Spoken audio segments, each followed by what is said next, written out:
Sure, Christmas is one of the greatest times of the year, but we need to think of it in these terms. I just got back from Israel. I had the privilege of going over for 11 days. And one of the things that was precious was being able to be in the place where Jesus had been, to walk where Jesus had walked. But the reality is it's not about a place, it's about a presence. It's about the person of Christ. So also with Christmas. We celebrated here. This morning we just put up the decorations in the church, and there's going to be lots of activities that go on.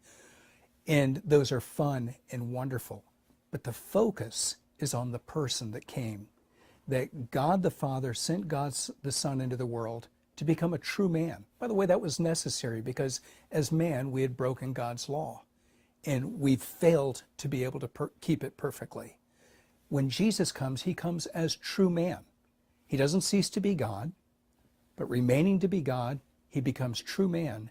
And he experiences life just as we do.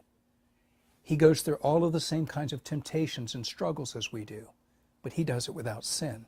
And so he's qualified to bear our sin on the cross because he didn't have any of his own. And so we celebrate Christmas recognizing this is the fulfillment of God's promise that he was going to send a Savior. People have been looking for that since the time of Adam's sin. Paul tells us about it this way in Galatians 4. He says, in the fullness of time, God sent forth his Son into the world. And so at Christmas we celebrate the coming of our Savior, Jesus Christ.